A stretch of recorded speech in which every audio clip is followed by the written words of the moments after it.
Hello there. Good evening, everybody. Hi. Nobody's in the balcony today. That's interesting. I love it. You guys are down here close and personal. Love it. Well, my name is Kim. I am the Director of Operations here at the Wayne Theater. And on behalf of our staff and ambassadors and board of directors, we welcome you here tonight. This is great. Thank you so much. Before I hand this off to Tom and the talk for this evening, I wanted to tell you a few things that are coming up here at the Wayne. Tomorrow night, come on back, the Vienna Boys Choir. They're going to be right here. It's going to be fantastic. We also, this weekend, are going to have our improvisators. We're the only teen comedy improvisators on the East Coast, and they are hilarious. They're going to be on this stage as well. And as you were walking in, you may have heard some voices and things. We've got some classes going on right now, so there's just always something going on here at the Wayne, so it's fantastic. We have Finding Nemo Jr. this weekend, Saturday night and Sunday, and then we also have, what's next? Oh, Young Dubliners are coming next week. So we've got a lot going on, and we're so thankful that you are here. We appreciate it so much. We have our big gala coming up on June 7th. We hope that you can join us for that huge event. It's a lot of fun. We put a big tent across the street, close off the block, and we dance the night away, dancing in the streets. So if anyone would like to sponsor anything for us, or if you've got a unique item that you would like to donate to our auction, we'd love to talk to you. So thank you so much. Thank you very, very much for being here tonight. And this is Mr. Tom Benzing. Hi, everybody, and thanks, Kim. And welcome to our speaker series. It's sponsored by the Wayne Theater, by the Virginia Museum of Natural History, by the South River Watershed Coalition, and by the Center for Cold Waters Restoration. So a number of groups involved here. Some of you that have been following the progress of the Virginia Museum of Natural History may know that we're proposing to build a campus here in Waynesboro on the banks of the South River in Constitution Park.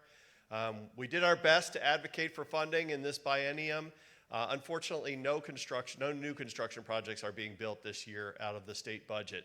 And so we were affected by that. I like to look at it in a positive light. It gives us a little bit longer time to design our exhibits and to tell our stories, and so that's what we're going to spend our time with until the next opportunity to advocate for construction money. If you're interested in learning more about that project, we host a website on the Virginia Museum of Natural History's page titled Waynesboro, and there's lots of details there. I'll also say that we'll be at Riverfest this year. And we'll also, if you've noticed the trailer in Constitution Park, we'll have that regularly open on Farmers Market Saturdays. So you're welcome to stop by for that. In addition, before I get to introducing our person that's going to introduce our speaker tonight, I want to let you know that on the 21st of this month, we're going to do a showing of Hidden Rivers, which is a fantastic movie featuring our southern Appalachian streams with lots of interesting underwater photography. At the end of tonight's presentation, I'll give you a peek at it with a little trailer. So I encourage you to come on the 21st, which is a Thursday, so a week from Thursday. And it's the same kind of thing, pay what you will, at 7 o'clock here in the Wayne Theater. And our last speaker for the Science Speaker Series will be in April on the 16th, and we'll be talking about wildfires. And so one thing that's interesting about wildfires this time of year is that they're actually doing a lot of planned controlled burns to try to manage properties. The speaker that I have lined up for us, he may be on a controlled burn, so I have a backup speaker. So we'll also hear, if we don't hear about controlled burns and wildfire as a management tool, we'll be hearing about wildfire as used by First Peoples. So an archaeologist will talk a little bit about the history of wildfire use here in the Shenandoah Valley. And without any further ado, I welcome those that are online as well. I'm glad to see such a great audience in the room tonight. And I want to introduce Hal Alistad, who's going to introduce our speaker. Hal serves on the board of the Center for Cold Waters Restoration with me. Please welcome Hal. Thank you very much. I may wander up there. I need a little light. Welcome to Science Talks at the Wayne Theater. As Tom's mentioned, my name is Hal Alistad. I'm a member of the board for the Cold Water Center for Cold Water Restoration. And if my fingers can unravel some of these pages, I have an interesting story to start to tell you.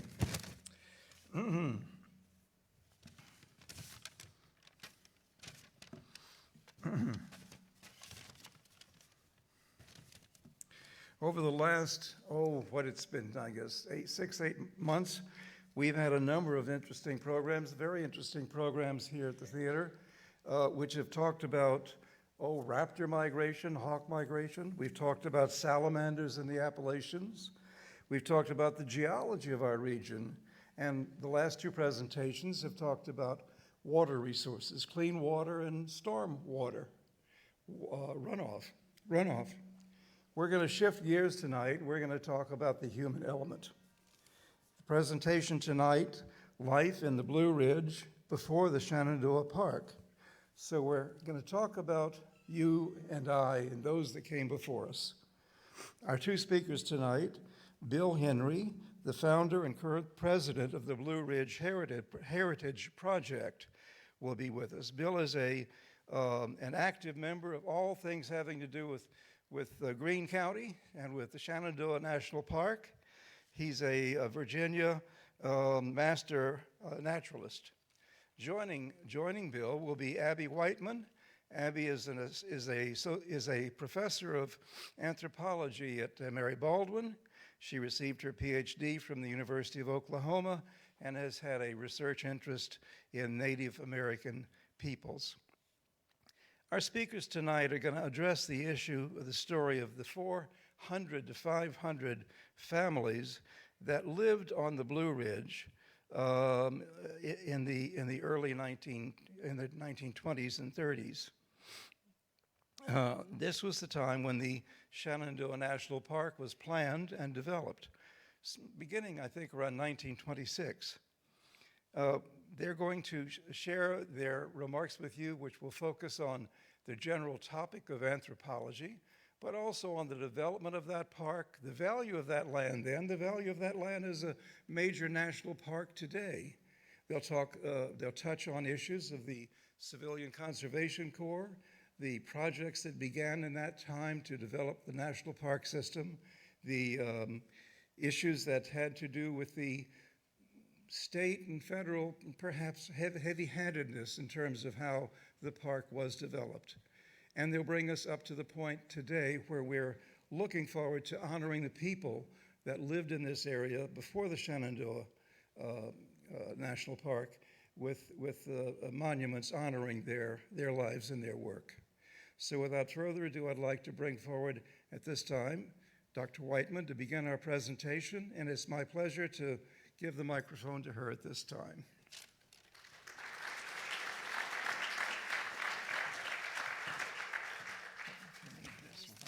I'm not sure. Want to bring this one back? Hi. How are you all tonight? You can all hear me okay? Okay. So thank you all for being here, and thanks to everyone behind the scenes who, makes this series work and invited and coordinated with Bill and I to be here tonight. So we really appreciate the opportunity to talk to you. So the purpose of our talk, as you can see here, is to talk about life in the Blue Ridge before Shenandoah National Park. And I'm going to actually start a little more broadly because the organizers tonight asked for me to talk a little bit about how my own field, anthropology, can help us understand some of the history, the human history of the park. So I'm going to kind of start there, and then we'll transition into Bill's story, which will take us more into the park itself. So to begin, I want us to think about how, in many cases, the history of the places that we live is somewhat hidden to us. The human history, the deep history, is a little bit hidden or invisible to our eyes.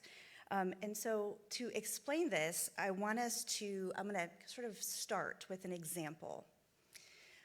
As an anthropologist, I hear a lot. I overhear people talking, and sometimes people directly ask me questions about the history of North America, of the Americas. And I'll often hear people say things like how young North America is, how little history there seems to be here. This is especially in comparison to other parts of the world where there are stone monuments that provide evidence from an ancient past. And so when I hear people commenting on the kind of apparent youngness of the place that we live, I know that that's actually incorrect, right? As an anthropologist, I know that the history of the Americas is also deep and ancient. It's just that we exist in a landscape where monuments and sacred spaces don't always look like pyramids or cathedrals. And so we know that indigenous peoples thrived here in North America for at least 12,000 years and probably much, much longer. This research is ongoing and exciting. But the kind of conundrum is that this deep past, the ancientness of this presence, is often hidden or invisible to us unless we know how to see it. And so just tonight, in just a few minutes, I want to talk a little bit about how anthropology can help us see some of this past. So I'm going to actually start with an example that is not from here, an example that's from far away. So this slide is, I'm going to put up my words there, is a picture of a place in southwestern Oklahoma called Medicine Bluffs. Anybody been to Oklahoma? Any hands in here? Okay, yeah, good, a few people. To most of us in the audience, this probably looks like a cliff, basic, everyday kind of bluff. It's remarkable in Oklahoma, mostly because in Oklahoma, this is what passes as a mountain, right? It's a pretty flat place. And yet, to many indigenous people of the Southern Plains, Medicine Bluffs was and remains a sacred place. It is a place that we might consider to be similar to a church. To the Numina, we also call the Comanche, Medicine Bluffs is a place that has power. And the plants that grow there provide the strongest, the best, and the most powerful cures. And so that's where we get the name Medicine Bluffs, right, in English. So you can see here that the site of Medicine Bluffs is currently actually on the Fort Sill military base. And so it is a little bit inaccessible to the general public, but the Comanche, the Kiowa, the Plains Apache, and other indigenous communities can and still do access Medicine Bluffs to harvest and gather medicine. So these are plants used for all kinds of cures, but especially cedar, which is harvested and dried and then used for smudging or purification purposes. So my point in showing you this is actually to get you to think about how indigenous landscapes existed like this and still exist throughout the Americas, including closer to home, including in the Blue Ridge and the Shenandoah Valley. They exist today, though we may walk or drive past them without even knowing they're there. We know some of their existence because of sources. You guys might have seen the map on your left. This is a close-up of a very famous map of Virginia, John Smith's map of Virginia, that he kind of cobbled together in 1612. And there's a lot of things about the map that are questionable in terms of accuracy, but what this close-up shot here is actually Smith's way of drawing the James and up to the Blue Ridge, right? And he calls this territory Monacan territory. And in that territory, he clearly marks down villages, sites, places where Monacan people, indigenous people, were living and thriving. One of those places you can see, I think there's right here, is a place called Rassawack. Today, this is the confluence of the James and the Rivanna rivers, right? This was a very important place for the Monacan. We know it was occupied during John Smith's time, during the colonial period, and the Monacan had a large presence there. But also, we know about indigenous use of the landscape because of Thomas Jefferson. Jefferson's words, you can read here, Jefferson recorded the presence not only of an indigenous mound on his property, so on one of his properties, the existence of a burial mound, but also and this is really remarkable, the presence of indigenous people visiting it during his lifetime. He witnessed, and so you can see that in his own words from Notes on Virginia, he witnessed indigenous people visiting the mound, probably grieving at the mound, like any of us might grieve at a cemetery, right?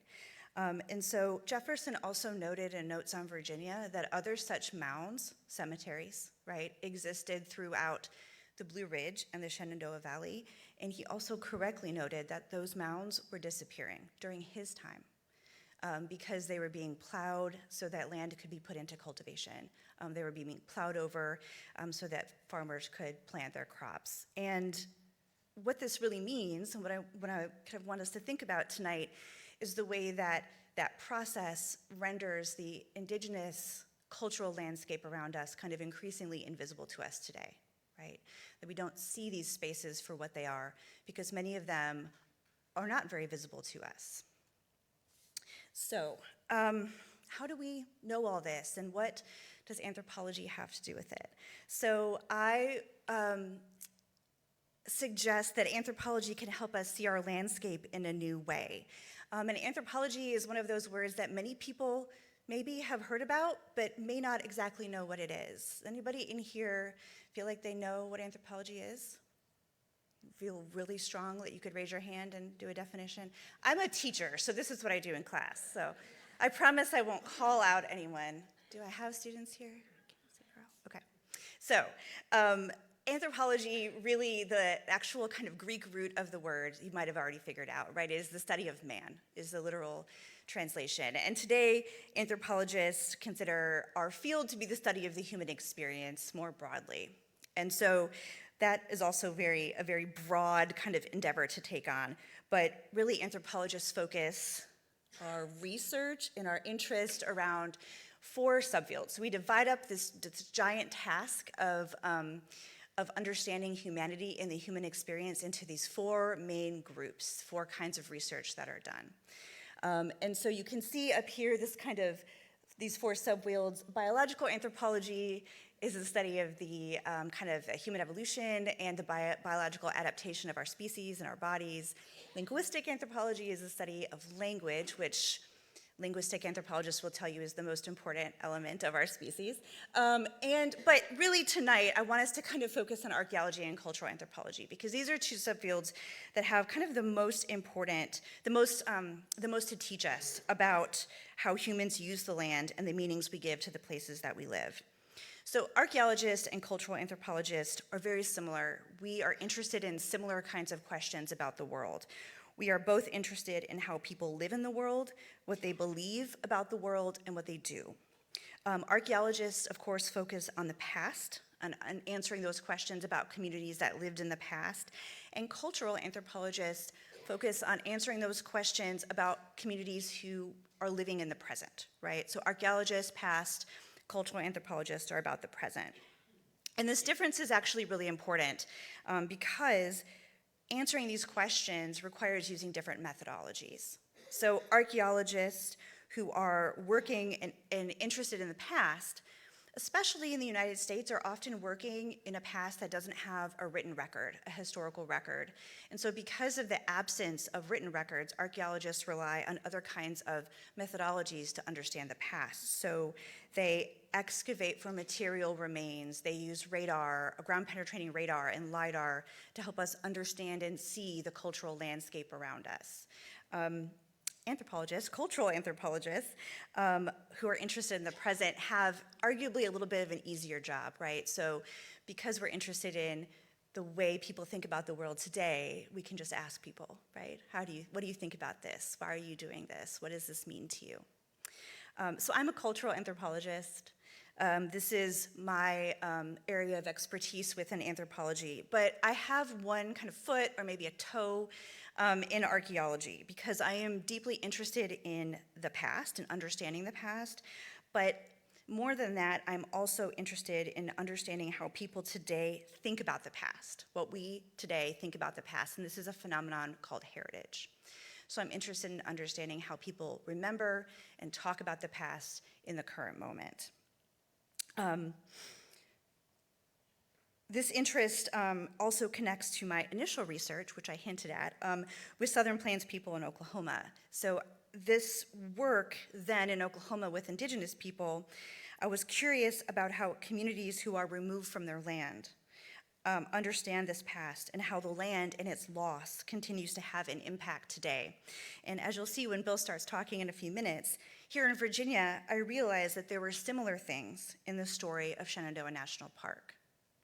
So before I hand it over to Bill, I just want to kind of end my little talk, and actually this is a connection to wildfires, but I wanted to kind of bring us back to Virginia.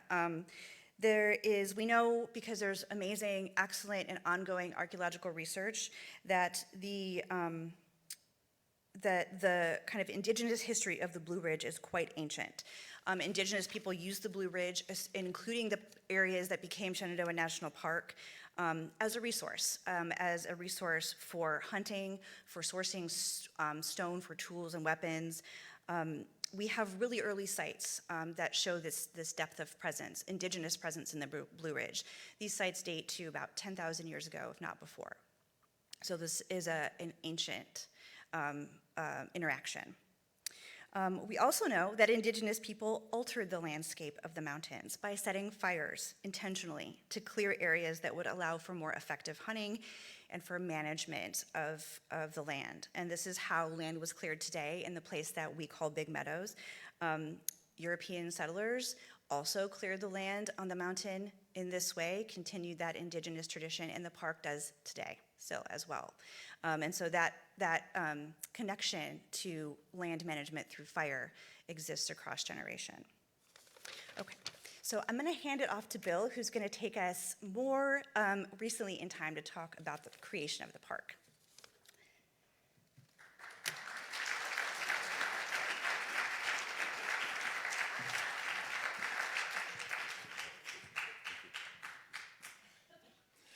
Okay, we'll see how these microphones work.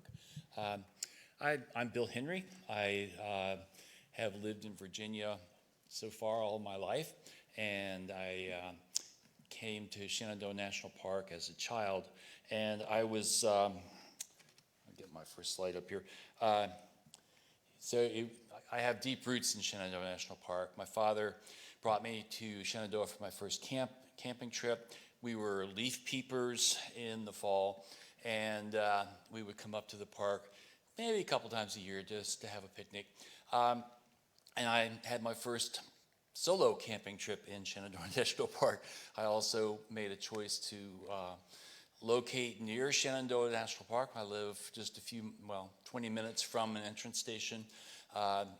And so I've got a lot of connection. I've done a lot of hiking and a lot of exploration of the park.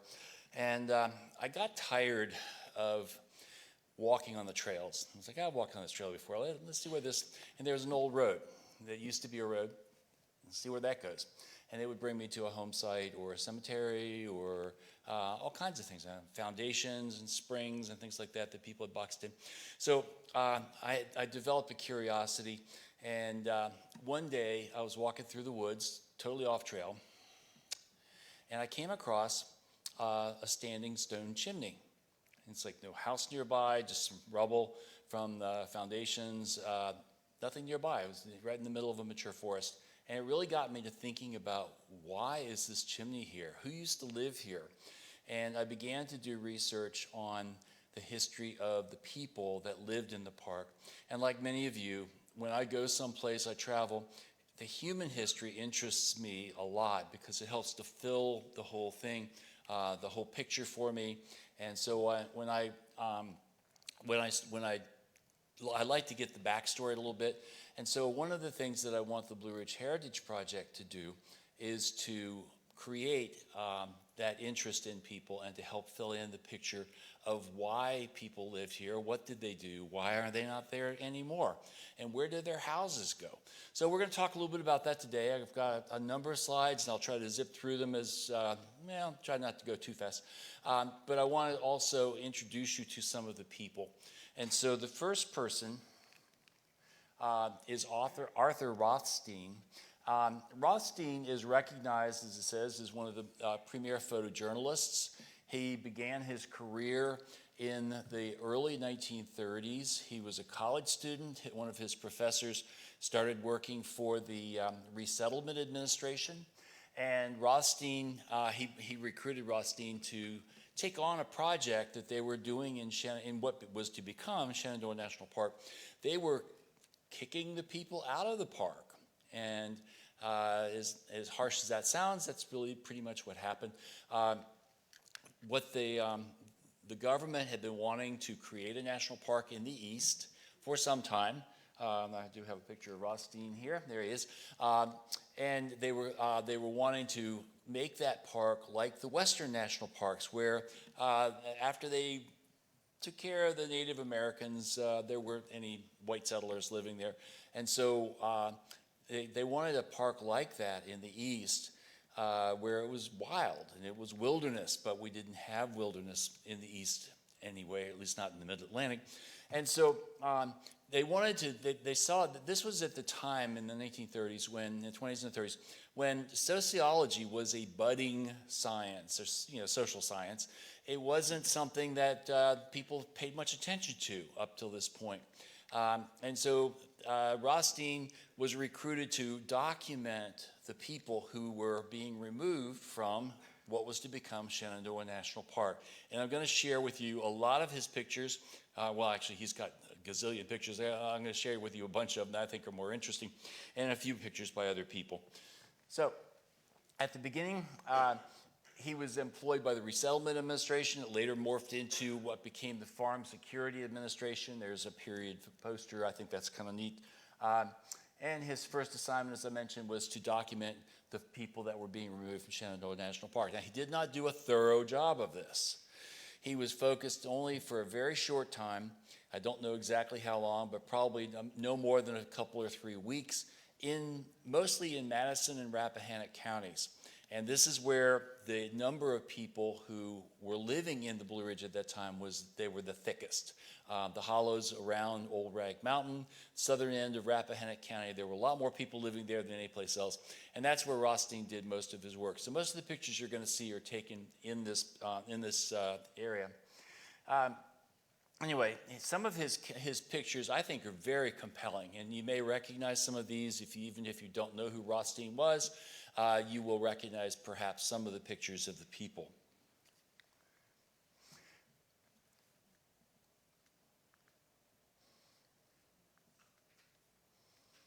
Now, the heading up there at the top, Oscar Nicholson, this is what Rothstein or whoever titled this picture, that's what they called it. So I'm not making this up. I don't know who this guy is, but some of them I've been told are inaccurate. The names are wrong. Rothstein either he didn't read his notes or his notes were incorrect. But anyway, he did take some pretty cool pictures up there and really did capture some of these people and the way they lived and all that.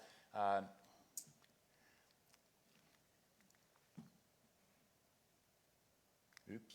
Oh, there we go. Okay. And some of these people actually are kind of going against the stereotypes of mountain people. We tend to think of the mountain people, the hill folk or the Hill Williams, as you might call them. And so Rothstein took a lot of pictures that were kind of going against that. And we'll talk a little bit about what that problem was. This is Postmaster William Brown was the last picture. This is his wife. He was the postmaster of Old Rag, one word, not two words like it is today, which was a small village on the shoulder of Old Rag Mountain. And he was an educated person. I have a picture of him later on of how he could show us that. And Rothstein took a lot of pictures of the people and their tasks of daily living. And apples were a biggie up there. Just about everybody had apple trees. Many people were engaged in apple picking during the fall to make a little money for themselves. They also dried apples, and I think that's the next, yes, here it is, drying apples on the roof of the shed. And they would use this to store the apples for their use during the winter, but they also put them in baskets or barrels, and they would take them down to the local general store, where they would swap them for credit and buy the things like sugar and coffee that they couldn't make or obtain on their own. This is the Nether's General Store. This is not in Shenandoah National Park. Actually, the building is no longer there. But this is one of those pictures that just is incredibly, and you see a lot of this around a lot. These are the local inhabitants, some of the local inhabitants. And some of the people up in Madison today can trace their ancestry to some of these folks here. Now, basket making was another way that people made things that were useful for them. The baskets were like the tote bags of the late 1800s, early 1900s, and they used white oak splits. They would chop down a small white oak tree. They would pull the white oak strips out, smooth them down, and make baskets. And this is them starting a basket here. And that's what he was doing to get a basket going. And some of the people were really great basket makers. Now, John Nicholson is related to some of his children. Back in the 1980s and maybe even into the 90s, two of his sons and one of his daughters lived in Madison County. I think they've all passed now. And there was on Route 29, north of Madison, there was an old blue Chevrolet that would pull out there on the weekends, and there was a hand-lettered sign that says, "Baskets for sale." And I couldn't resist. I stopped, and whenever I had a little bit of money, I would stop and talk to them and buy a basket from them. And I have a number of their baskets at home. But he passed that down to his children. And the people would also use the baskets to make money. And especially when tourists started coming through, the Skyland Resort was owned by George Freeman Pollock, and he brought in people. It was sort of like a summer camp for rich adults, and he would bring his friends out on the train from Washington, and they would get a wagon ride up to the top of the mountain, and they would basically have a party all summer if they could stay there that long. But the people would bring baskets up there and sell to the people at Skyland. Here's William Brown again. He's using a basket. I don't know exactly what he's doing with his hands. Might be cracking walnuts or something, but he's using a basket in one of the many ways that they were useful to the people. And we got some family pictures here. And this is looking out, you can see the landscape up there at that time in the 1930s was very different than it looks today. You know, when I first started going to Shenandoah National Park and even into my adult life, I thought that it was always like that. Big trees, nice views and all that stuff. Well, the views were there, but the trees weren't so much. You can see this was all pretty hard scrabble living up there. People lived, pretty much as well as they could, planting crops among the rocks. They had usually a milk cow, probably not more than one. They might have a horse. They probably had hogs, but it was a pretty basic lifestyle.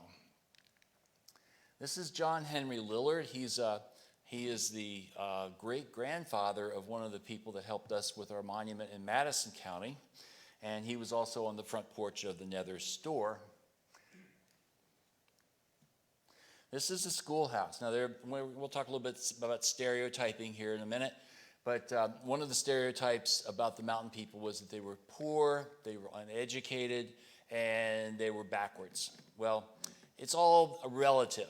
They were poor by city standards because they didn't have a cash economy. They weren't necessarily uneducated, although there were some pockets where there weren't schools.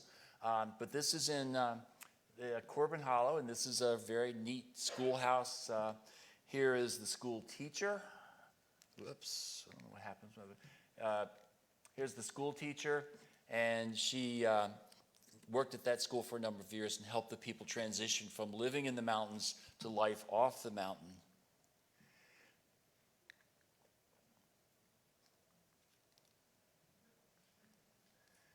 But anyway, Rothstein's supervisors had a different plan for his great photographs and his skills. What they were trying to do was to portray the people as being backward and uncivilized. And they wanted to do this because they didn't want the people, the general public, to know what was going on up there, that they were taking land from the people It was all done with eminent domain. Those who had clear title to their land received compensation. Some people would say it was unfair. Some people say, well, they're just complaining. But if you didn't have title to your land, maybe you were a renter, or maybe you were a caretaker for somebody who owned the land but lived off the mountain, and there were some people that were referred to as squatters that lived on land that they did not own. And some people actually owned the land. Everybody in the neighborhood knew that they owned that land. It's been their family for 150 years, but nobody ever got around to going to the county seat and filing a deed. And so if they couldn't prove ownership, unfortunately, those people did not get any compensation for the land that they lost in their homes.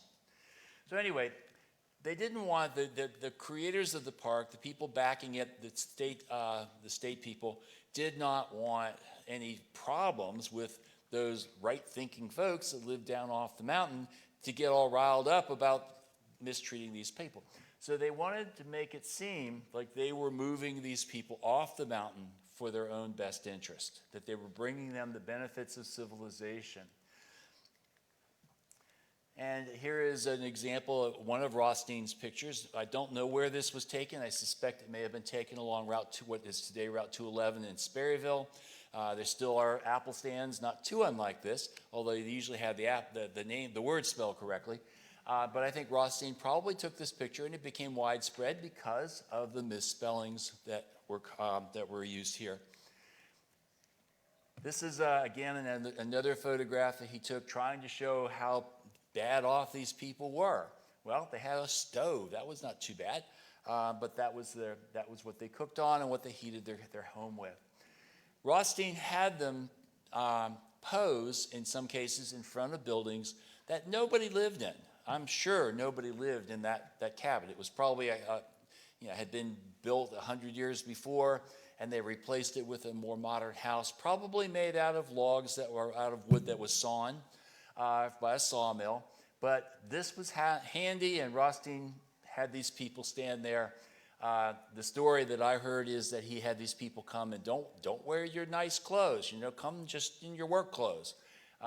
You can see their rags stuffed in the windows there, and it would be kind of a tough thing, the chinkings falling out of the logs, and I really have a hard time believing anybody lived in that building. But that's the implication. Here's a close-up of that same window. Another building that might have been used as a summer kitchen or something, where that you didn't want to heat up your house. But here you got the chinking falling out of the logs and stuff. And again, he's trying to create that stereotype, trying to reinforce the stereotype. That's one of my favorite pictures of Rothstein's. That's Fennel Corbin on the porch of his cabin. But if you look back, there's some other pictures Rothstein took of that cabin. It really doesn't look like anybody could live there. And that porch doesn't look very stable. I wouldn't sit on it very long.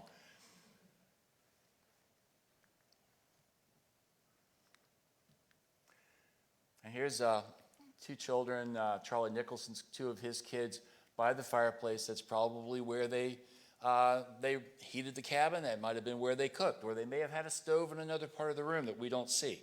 But again, trying to get the narrative the way he wanted it to be.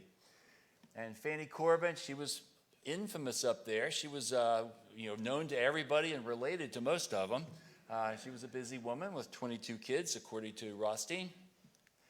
And these are Postmaster Brown's granddaughters. And here we are in front of that rundown cabin, another one of those rundown cabins. And one of the things that happened up there that Rothstein is guilty of, I believe, is titling his pictures based on the common usage of certain terms related to people's development. And this one was called Half-Wit Corbin, I misspelled Corbin on that, I'm sorry, Corbin Hollow Boy. And there were a couple others like that. I didn't run across them in my perusing of the Library of Congress archives.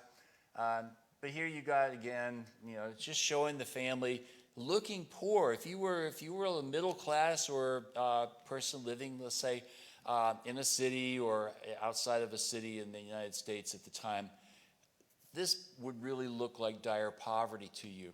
But the fact is, these people, and for the most part, had everything they needed. They made it, they traded for it, they earned money and bought things that they didn't have. And they, again, the narrative that Rothstein was trying to get out here is that these people were living in pretty dire straits. Now, Postmaster Brown figured this out. He was a smart guy.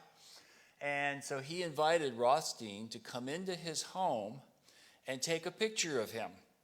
And as you can see, he's posed reading a book. He's got a picture up on the wall there of the, looks like the Colosseum in Rome. He's got some stuff written there. He knew what Rothstein was trying to do. And he countered it as best he could with one man standing against the tide. So, moving the families. Many of the families found places to live on their own. They were when they knew this was coming. They saw the park started getting going in the 1926, I believe. Moving into the 1930s, that picked up momentum to move these people out of there. Originally, the people were told that they would be able to they would be able to live in their homes. They would sell their home to the state. It's not the federal government that took their land, it was the state. Virginia was told that Congress wasn't going to appropriate money for acquiring land. If Virginia wanted the national park, they had to provide the land to the National Park Service. And so the people were told that they would be able to live out their lives originally. But then as one presidential administration morphed into another one and then another one, by the time 1932 rolled around, 1933 actually, when Franklin Delano Roosevelt took over and his administration installed a new Park Service director, they were told that the decision was made that they did not want these people living there. And one of the comments that I remember is that they didn't want to have a human zoo in the national park. They didn't want people to come from afar, drive down what was then Skyline Drive being developed, and find all these people living there. And so the Park Service says, you got to go. So some families were able to receive assistance from welfare services, and other families were able to move into homes in one of the 7 resettlement communities that were built around the park. These were communities where the Resettlement Administration came in, bought a farm or two, maybe 3 or 4, conveniently located to roads. And generally, they were trying to help these people become self-sufficient farmers. They wanted them to, they gave them 10, 15, 20 acres of land, didn't give it to them, they sold it to them or worked out a rental agreement with them. And the people would have a house to live in with all the modern conveniences of the day. If electricity was available, I understand that they had electricity, they did have running water, or at least access to water. They didn't have to go to a spring to get the water. And they had usually a wood cook stove and an indoor bathroom. So this was a real big deal. But the people weren't necessarily farmers. They were subsistence farmers, but they didn't understand or didn't grasp the importance of raising crops to sell for money. They did what they needed to do to get what they needed to live off of, and then they went hunting or something. Okay, the CCC, this is about the only mention I have of the CCC, was active in the park in the early 1930s from the beginning of the Roosevelt administration.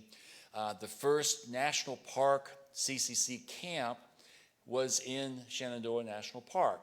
I think there were 7 of them. I may be wrong about that. It might have been 6, but there were 6 or 7 CCC camps in the park, and they did not build Skyline Drive. Skyline Drive was built by contractors hired by the federal government, but they did build trails. They built the iconic stone walls that we see along the drive. Some of them have been replaced.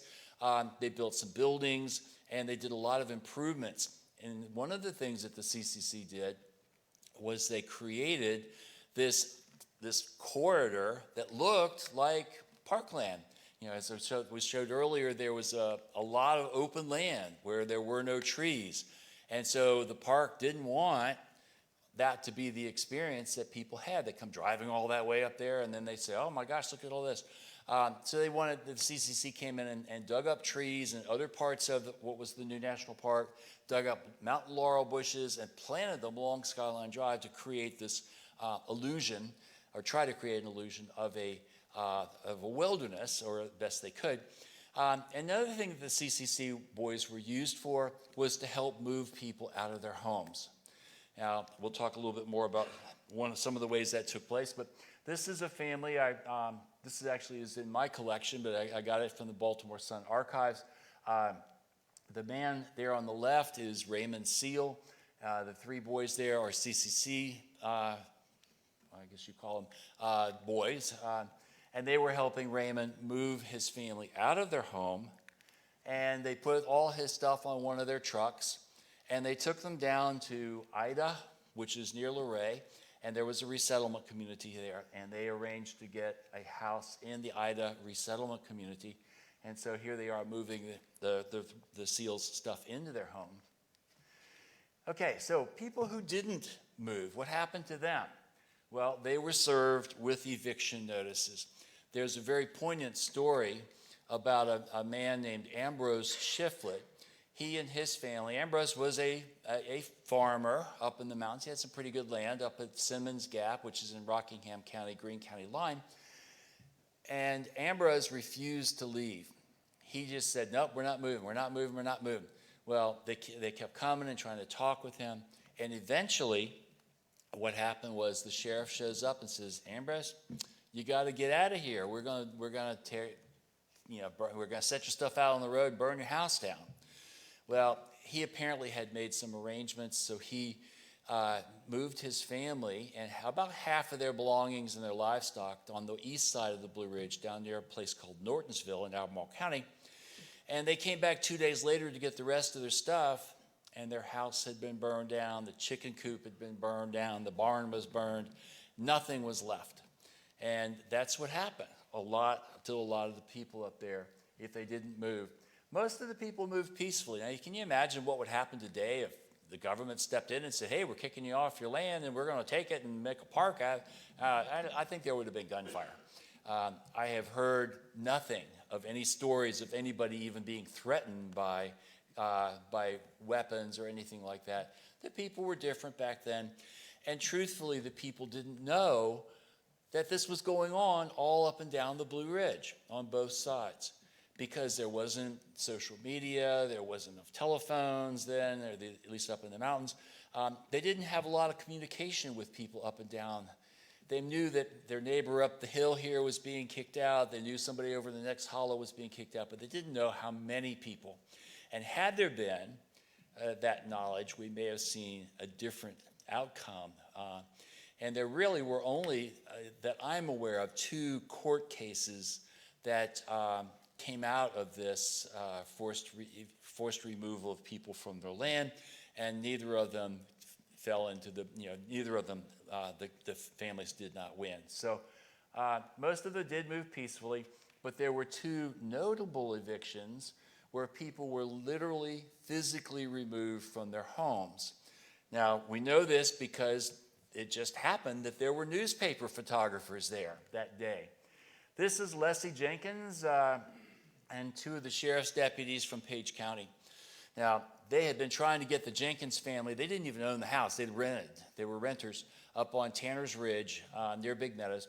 And they had been trying to get the Jenkins family out, but every time the sheriff would show up with the Rangers and the CCC boys to move them out, the whole family was sick in bed. They couldn't get up.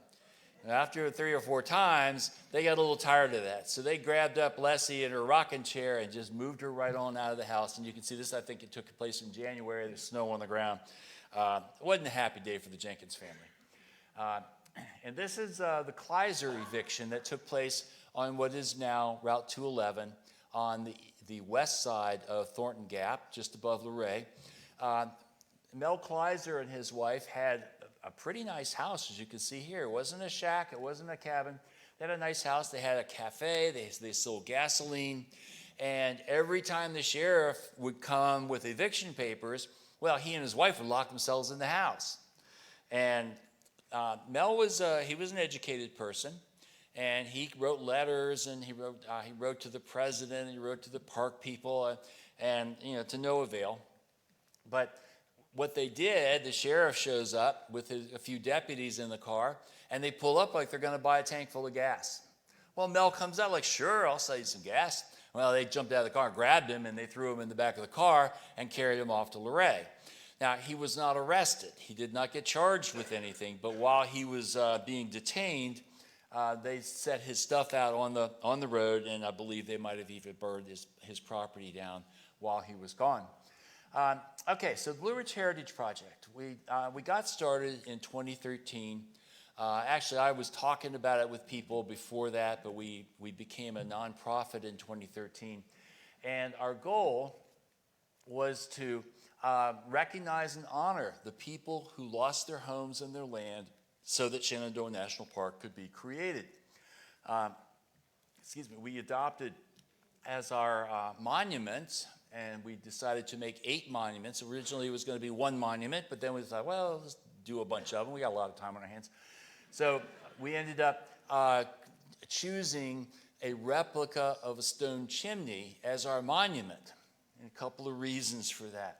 First of all, when the families were evicted, the houses and outbuildings were either torn down, if they had usable materials, or more likely they were burned because it was quick and dirty.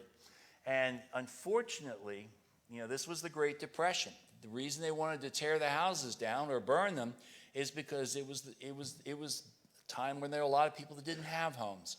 And so they didn't want people moving back in. They tried that a couple of times, and they'd empty the house out, people move away, and the next thing you know, the park people come back a few days later and somebody else is living in the house and have to do another eviction.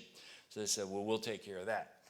Okay, and in a number of cases, the houses were actually burned while the people were present. They hadn't driven away, they hadn't walked away, they were still there, they saw their house get set on fire. And how heart-wrenching that would be, just to have that happen.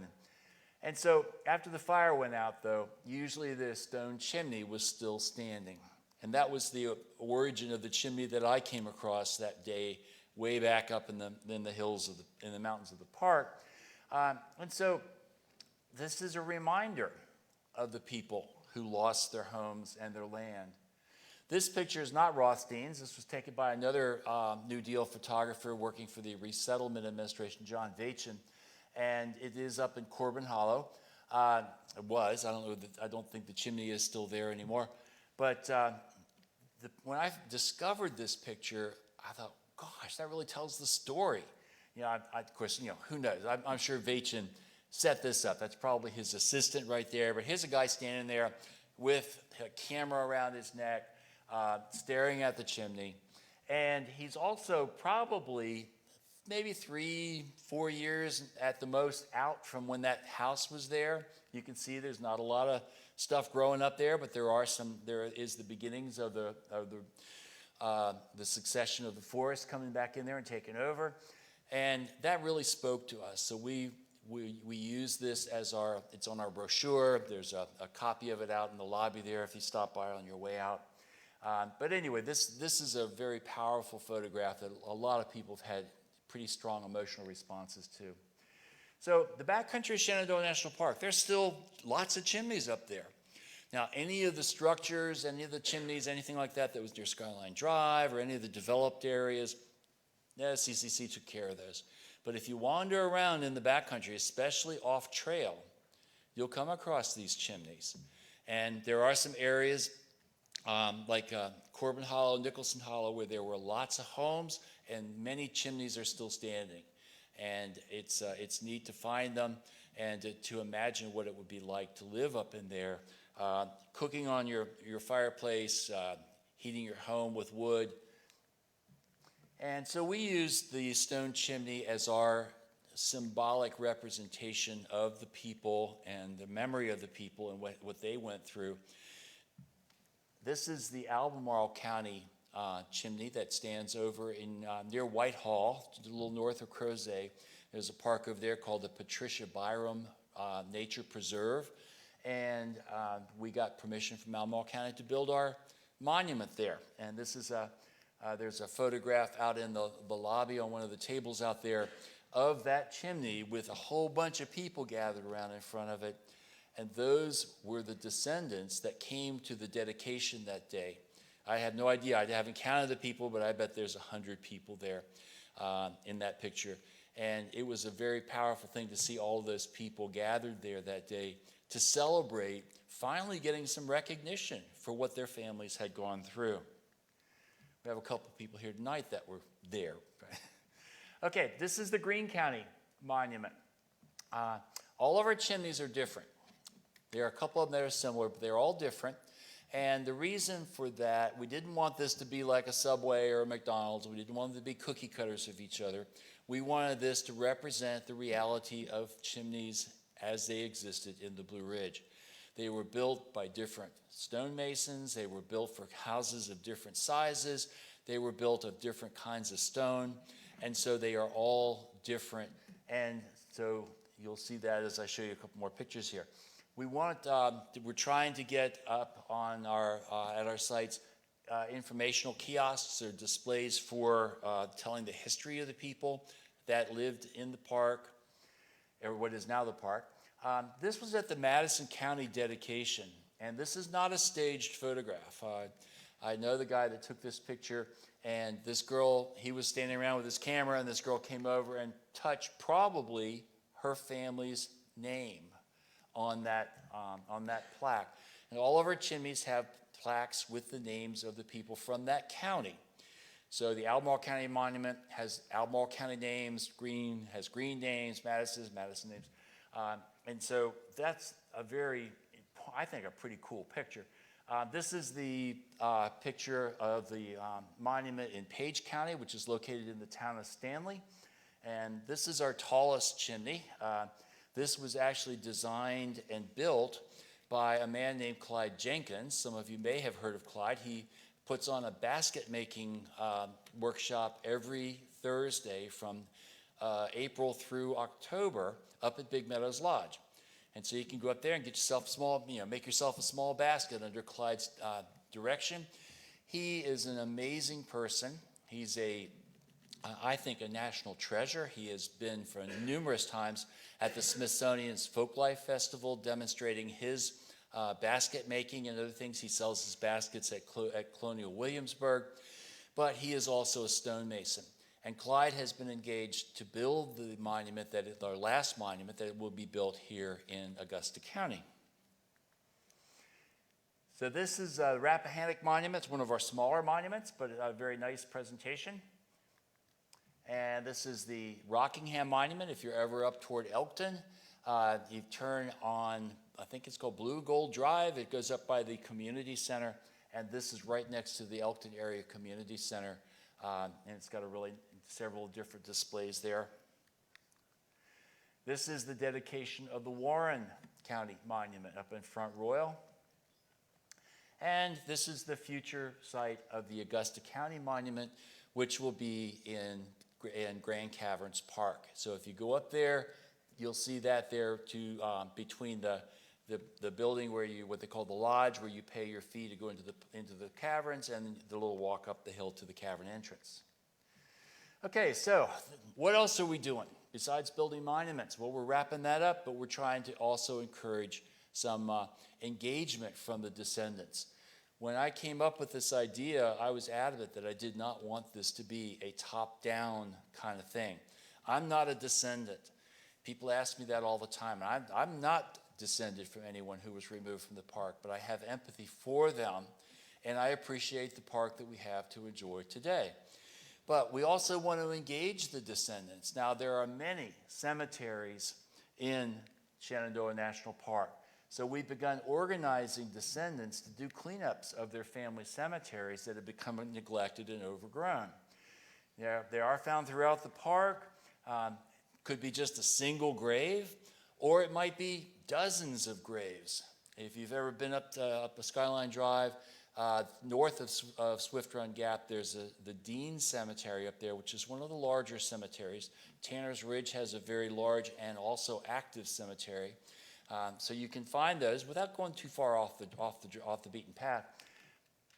And some of these cemeteries, like the Dean Cemetery, the Tanner's Ridge Cemetery, they receive regular care from, I don't know who, descendants probably, but many others have been neglected for years. And so in the 1800s, the Smith Roach Cemetery was established on what was then open farmland. And it was right at the intersection of two roads that led up to Smith Roach Gap. And over the years, the land slowly grew into a mature hardwood forest. Because it was easily accessible from Skyline Drive, the park, after the park was created, the cemetery wasn't maintained and it became overgrown. So on February 10th, we organized through our sister group called Children of Shenandoah, we organized volunteers to come up there, and 18 people showed up. It was an amazing turnout to clear we didn't take out any big trees, we didn't use any chainsaws or anything, but we did do a lot of hand clipping and moving of stuff, and we found all of the graves in this particular cemetery are field stones, and they were, some of them pretty much covered up, but we dug them out and made it so you could look around and see. And you can see a number of the stones right there right now. Still a little bit more work to be done, probably another afternoon's worth of work to really get some of the dead wood out of there. But it's really, if they come in there maybe once a year and clean this up, it'll stay open. The stone markers, many of them are just stones, but some of them actually have writing engraved on there, scrawled onto it. And this is Richard Conley. He lives in Pennsylvania. He's descended from the Greene County and Rockingham County Conleys. And he knew this was there, but he found the grave of his fourth great-grandmother that day, and he was beside himself. Anyway, this is most of the crew that was there that day. And so, here's the pitch. Blue Ridge Heritage Project is nonprofit, and with all nonprofits, we don't have a whole lot of money. So we're always looking for donations. We do ongoing educational outreach activities, sort of like what I'm doing here tonight to talk with you all. We do producing and installing of interpretive displays at the monument sites. We have a few more of those to go. And the final thing that we're hoping to do, come on, there we go, is to build the Augusta County Monument. So if you have any interest in that, you can get in touch with us. I'll put this slide back up here at the end and leave it up for a while so you can catch that. And so I'm wrapping it up. We'll answer some questions in a couple of minutes. Abby, do you want to transition here? Just after 8 o'clock. Yeah, a couple more minutes. So Abby has a few more slides.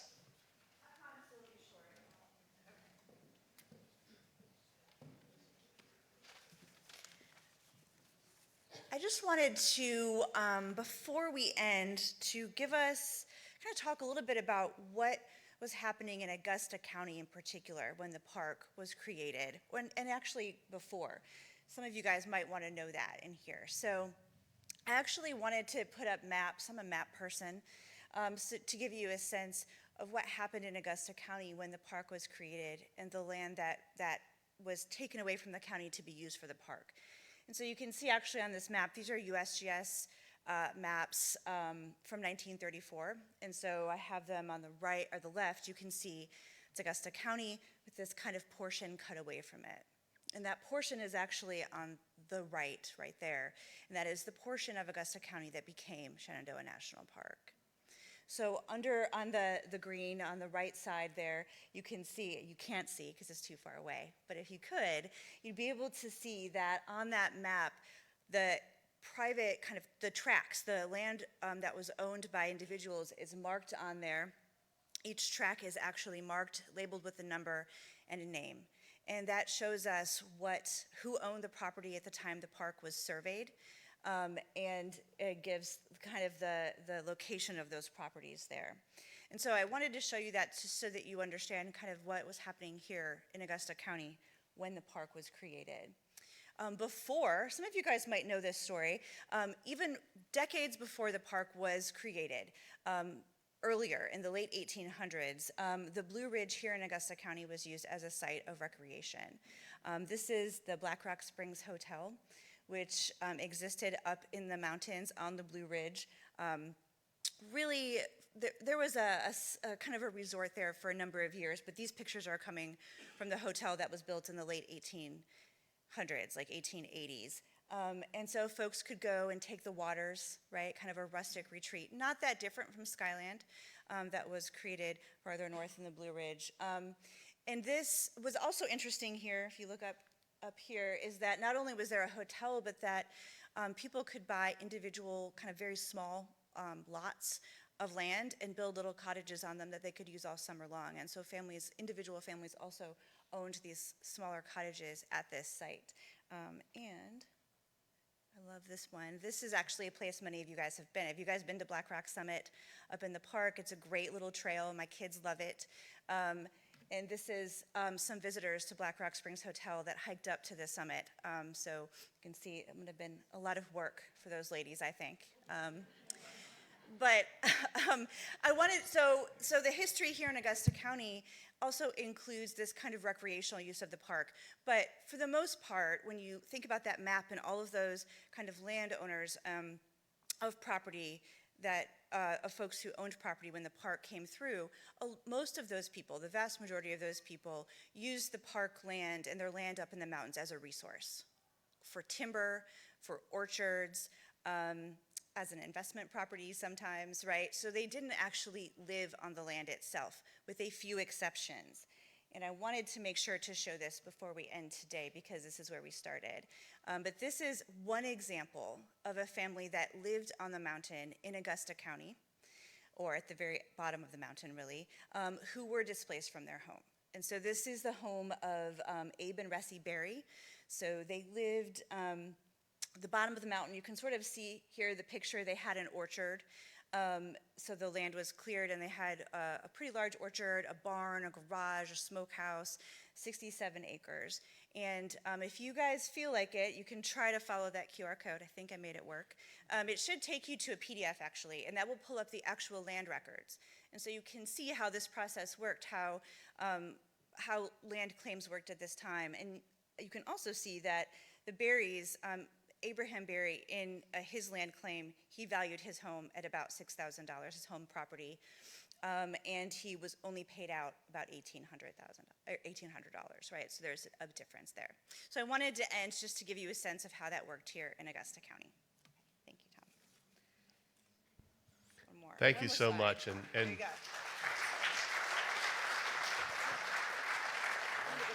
Bill, do you want to come up to the stage as well, and we can handle a few questions and answers? If you have a question, please wait for the microphone so that the folks that are online can hear you as well.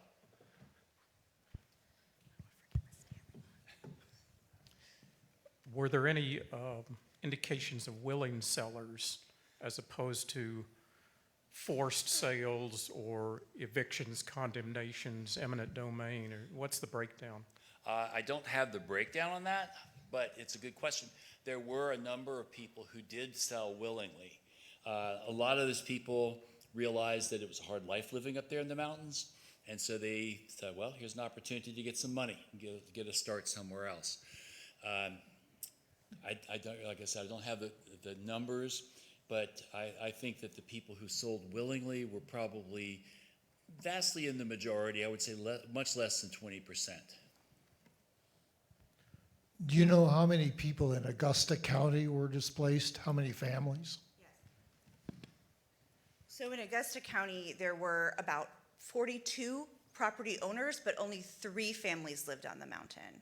So this is very different from other parts of the park where there was much denser population. So there were 3 families.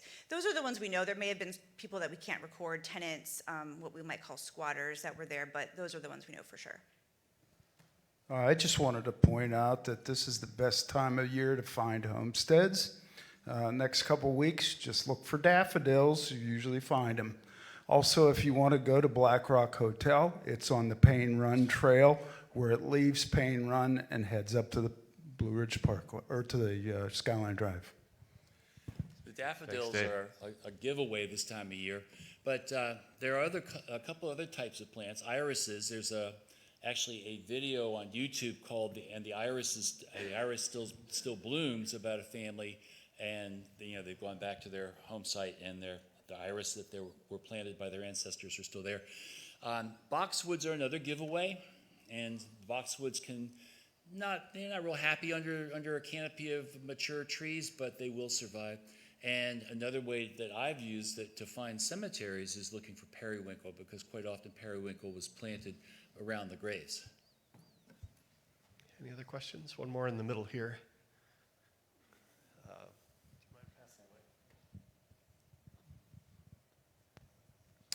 I don't know if this is a politically correct question or not, but it just occurred to me, what percentage of the Shenandoah National Park was already owned by the United States government or the Virginia government of the country? I'm not aware of any of it having been previously owned by any government. That's, I'm not going to say that definitively, I could be wrong, but it was largely privately owned. There may have been some small holdings, but I don't know where they are or what they would have been used for. All right, well, please join me. One more question? Go ahead. Yep. My grandfather, Miletus Garrison, had 150 acres of land up there, and he farmed it. And he did the black people a favor by building little cottages for them, and they all lived on his land. Other than that, they were punished. And the government put them off that land without giving them anything. I'd like to, before we wrap it up, I'd like to ask a show of hands, how many of you are descended from families who lost their homes and land? Okay, I've got a few. That's great. I'm glad that you're here tonight. I hope that this has been informational. Hope we didn't make too many mistakes, or I should usually start with that so I know who I'm talking to. But again, I think it's very important for us, and most of you, I'm assuming, live around Waynesboro and the Augusta County area. Shenandoah National Park is a treasure. I don't necessarily agree with how things were done to make that park, but I do appreciate the fact that it's here, and that's one of my missions, is to honor the people who have lost their homes and land, and to keep that history alive. And so learn as much as you can. There are quite a number of good books out there on Shenandoah National Park's human history. There are lots of memoirs of people that have written. There are 3 books written by Carolyn and Jack Reeder, who basically went out in the woods and they started finding stuff and they started writing about it, taking pictures of it, and they put 3 books together. Darwin Lambert, who was the first employee of the Shenandoah National Park besides the superintendent, he wrote a book called The Undying Past of Shenandoah National Park, which is still in print, and that's a really good read. It talks about going back to the pre-European history, talks about the Native Americans and their use of the land all the way up until, well, he wrote the book in the 1980s, so up to that current point. But there's a lot of information out there, and I invite you all to try to be informed. Waynesboro embraces Shenandoah National Park. It's an economic driver for this part of the state. Well over 1 million people every year come to Shenandoah National Park, and everybody likes tourism, at least in government. Everybody likes tourism because the tourists come and they drop their money, they pay our taxes, and then they go home and we don't have to educate their kids or provide them with police and fire protection all year round. But anyway, tourism is a biggie here. And Waynesboro has done a great job of developing its tourism industry. I get information about it whenever they publish. I think it's every week or something. They publish a little quick bulletin that I get. And I really appreciate all that Waynesboro has done, because I think, like many of you, I remember what Waynesboro was before they thought tourism was important. And it's great that we have the park here in your backyard, to be able to go up there.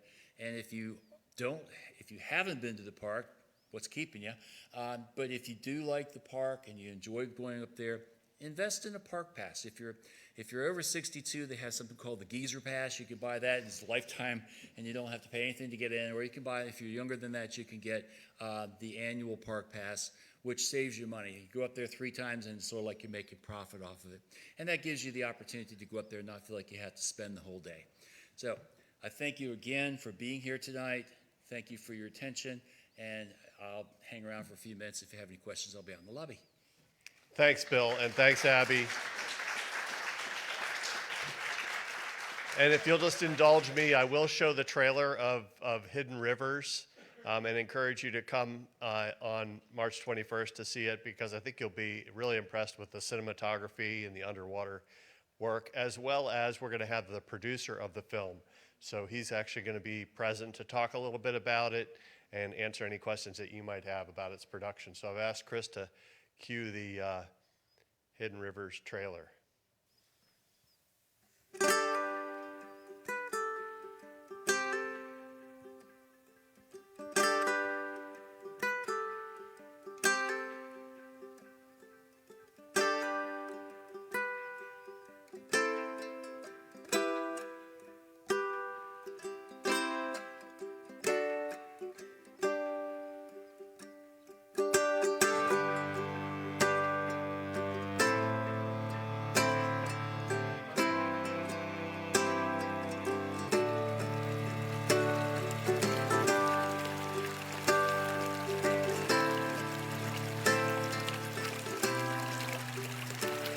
We're all attracted to beauty, and there is an enormous amount of beauty in this water.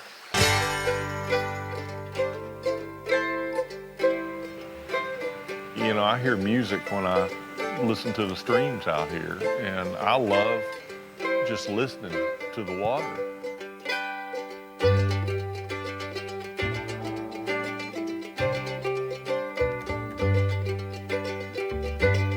There's some wonderful, wonderful things in our rivers.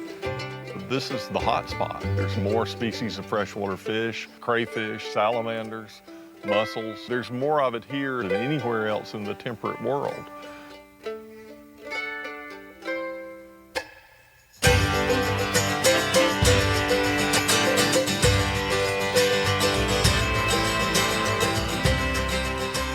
Just a great diversity of species and sizes and behaviors and colors and shapes are all found within these waters.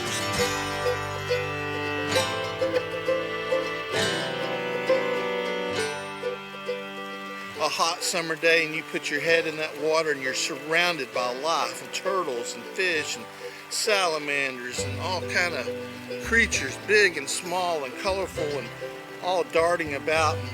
It was amazing. I mean, you're in the water with an incredible amount of life. I mean, water is life.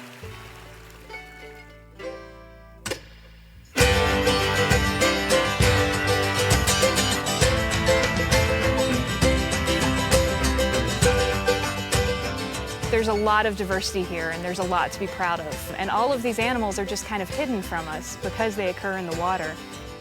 Reds and blues and yellows and all of these colors I thought only occurred on coral reefs. And then you dip your head into southeastern rivers and discover that you have these amazing colors here in your backyard.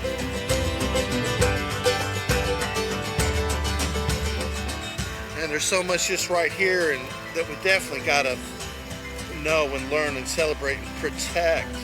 Just getting in the water in a healthy stream and experiencing it for what it is the spectacular reason that drives me to the water whenever I can. I got fish nibbling on me.